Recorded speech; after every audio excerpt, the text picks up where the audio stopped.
friends. I want to welcome you to this brief introduction to traditional Anglicanism. What is it? What do we believe? What is our mode of worship? Up front, I'll tell you that this is the book that gives us the truth of God. All that is needful for salvation is in this book: how to live, what to believe. The second book is a book that shows us how to worship this God in the beauty of holiness. It's called the Book of Common Prayer.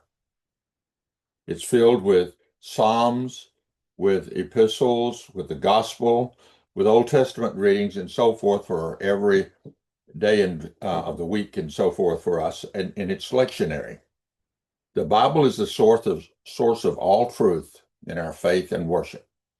And the Book of Common Prayer provides a reverent and a corporate means by which we worship the Lord in the beauty of holiness. The Book of Common Prayer provides Psalms, Old Testament readings from the epistles, as well as the Gospel, in its included lectionary. The following brief video will hopefully be helpful in understanding Reformation Anglicanism, the Anglicanism that formed by the Church of England during the harsh days of the Reformation. One note that is not included in the video is the pulpit in an Anglican church, and also most other Reformation churches, is always set off to the right side, facing out. Reason for that is Jesus Christ should be the center of our worship. He says, where two or three are gathered together in my name, there I am in the midst of them.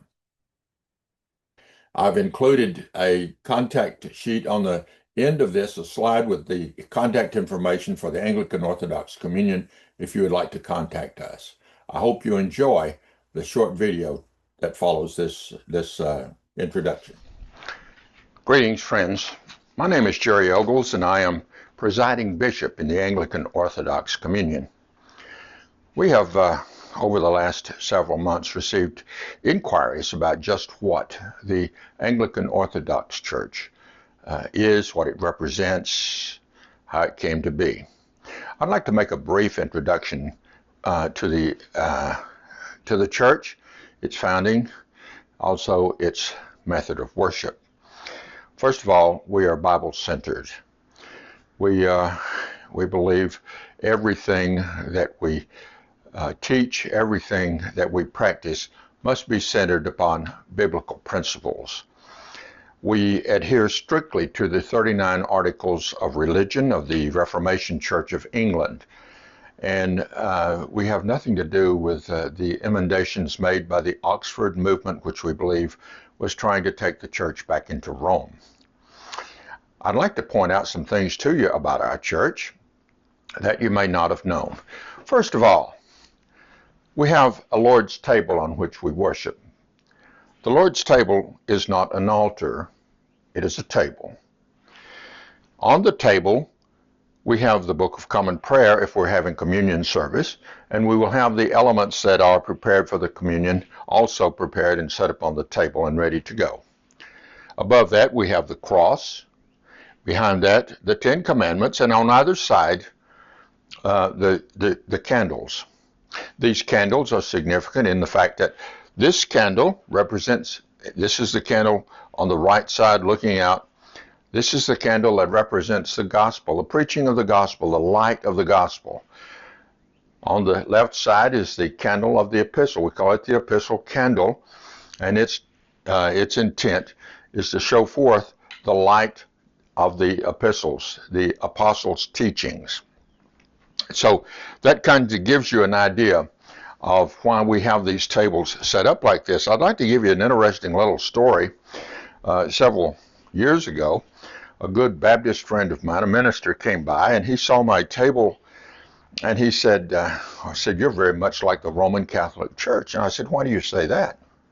He said, well, because you've got the cross on the altar, and you've got the candles on the altar. And I said, let me talk about that. I said, first of all, we have a table, a Lord's table, not an altar, because an altar is designed for sacrifices only. And Jesus Christ is the one and only sacrifice sufficient for sin, once and for all made for us. And therefore, we no longer have a sacrificial altar. We have a Lord's table. And that is what we call it in the Anglican Orthodox Church. The cross is a plain cross. It doesn't have Christ crucified on it because he is no longer on the cross. He is risen. And so the cross is empty. And I've already explained the two candles. Well, he said, why do you have to have a cross on the Lord's table? I said, the last time I went by your church, you had one over your church on the steeple and one behind the pulpit on the wall. I said, what is wrong with having it on the Lord's table from whence the communion is served?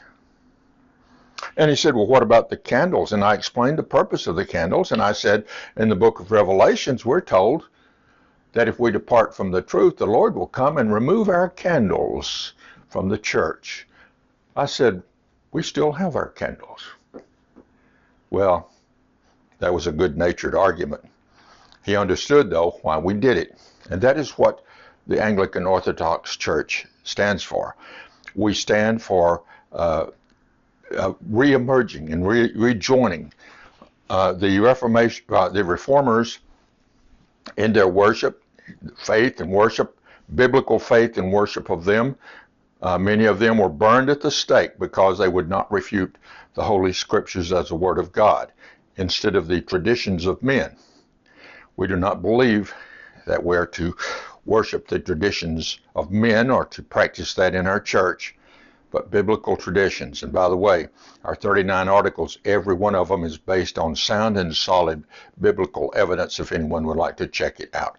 The 39 articles of religion. Our headquarters, our world headquarters, is in Statesville, North Carolina. The Anglican Orthodox Church, St. Peter's Anglican Church, is our home cathedral there. So if anyone has any questions or so forth, I'll place the contact information on this video so that you can get it at the end. God bless you, and thank you for listening to this very brief presentation.